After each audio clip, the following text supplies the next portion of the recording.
Hey guys, it is Stoney in the city, and I'm here on Fin Nation. Today is Votefest 2023, and we have a great turnout. Just happy that so many people in the community, from the youth to older people, came out.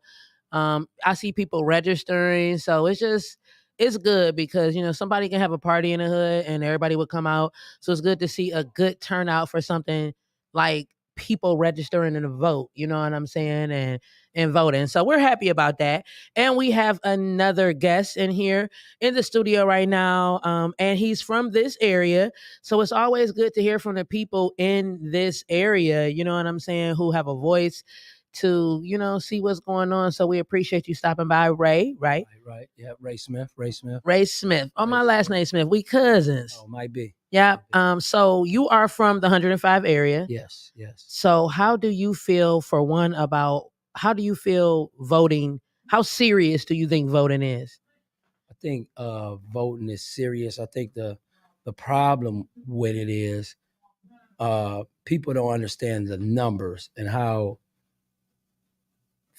a few more people can swing a vote different way. So they don't really understand that power. And that's why I'm here today. BFO, Fred Ward, they are introducing those numbers and educating people. And I think that will make people think about voting in a different way, because you get to see the numbers, Right. and get to see, hey, my vote really does matter. So it's very important, and it's very important to, getting first of all money in the neighborhood, and then getting things done that you want to see in your community. Right. Absolutely.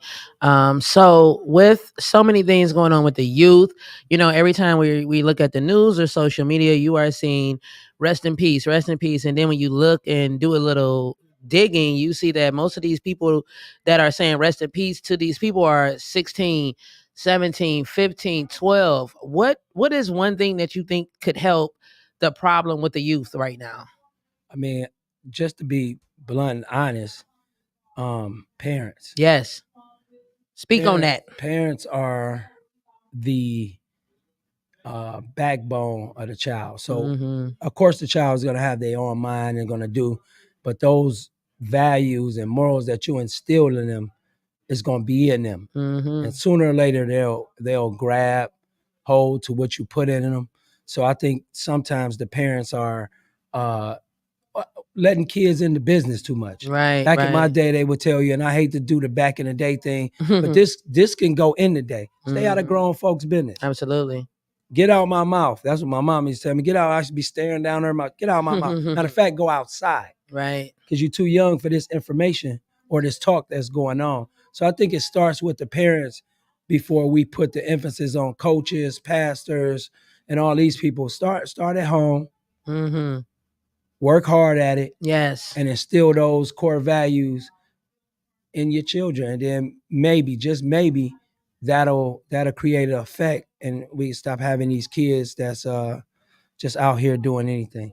Absolutely. A lady who I just spoke to was talking about how, her child's father is absent. She's like, I don't got nobody. I said, now wait a minute. I said, because in those situations, there are so many coaches out here who actually care, mentors, uncles, brothers. So sometimes I definitely think it's the parents, because immediately she was like, I don't got nobody. But are you really trying to find somebody? Because if the father isn't, you know what I'm saying, in the child's life, is so many other people that can replace, or not even replace, substitute, for that mentor figure, that these kids need to actually make a difference. But I think sometimes we gotta, I think a lot of parents give up. Girl, he too bad for me, too bad. This yours. You done had this kid. So you need to fight a little harder. And I remember at one point I was being so busy with trying to make sure my life was going right that I felt like my son was good.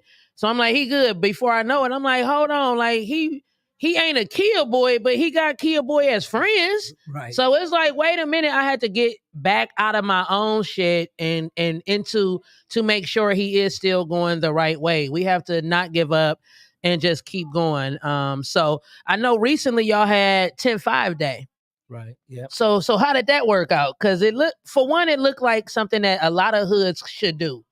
You know what I'm saying? Past, future, present. You know what I'm saying? Getting some of the OGs out the hood with some of the young kids and to come together. Like, so how was the outcome of 10-5 Day? So I'm gonna start back to when 10-5 Day started. And 10-5 Day started just as us really loving on each other and really celebrating that love with each other. And it started out small with us just maybe, just getting together and maybe drinking or whatever we were doing. But we were in there loving Coming together. each other. Yeah, coming together, telling stories. The big vision for this is to create this model of this love and healing thing that we've been doing for years and be able to share it with other communities. So it just was on display in a bigger light this time because we added all the artists that's in the neighborhood and it became a bigger thing for people to see. But at that day, it was a lot of loving. People ain't seen each other a long time. A lot of healing because people might, had some words or something with each other, but no drama. But the long-term goal is to be able to create a sustainable model on 105 in the Glenville district community and be able to share with other communities. Yes, I think it's something that will be great, for everybody to see how 10-5 Day is, and then say, we gonna create a 93rd day, or this day or that day, because it, to me, on the outside looking in, it did look like healing, love, and once again, you saw people, OGs with the new and up and coming. Yes. You know what I'm saying? And usually when done correctly, the OGs should and be able to let the younger version know and guide them. Right. So I think it would be something nice to be duplicated in other communities. So shout out to 105. Shout out to all y'all doing great things in the community. It's always good to see Black men doing great things and leading properly. You know what I'm saying? Because people do follow leaders. So it's good to see everything that you're doing. Congratulations to everything. And we appreciate you coming here to Fiin Nation. And just continue everything that you got going on. Of course, we're going to support. I'm not from 105. I'm lightweight from everywhere. I'm really from EC, but throughout my journey, like right now, I'm claiming Edgewater. You know what I'm saying? Don't nobody feel that right now, but it's cool. That's where I live. That's where I go to for my peace. So I'm claiming Edgewater right now. But it's good to see so many communities and so many people from all hoods coming together. So thank you. That's the big vision.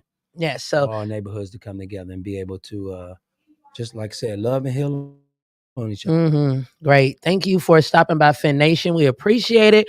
We appreciate all of y'all. Maybe, y'all could take something from this interview and say, yo, 10-5 did that shit. Like, we about to do 116th day. You feel me? On 116. Y'all see how it go? Like, 10-5, 116. I'm going to do Edgewater Day. See how that jump off. So thanks, everybody, for tuning in. Remember, this is Votefest 2023. I am your girl, Stoney, in the city, and we look forward to seeing more of you. Sure.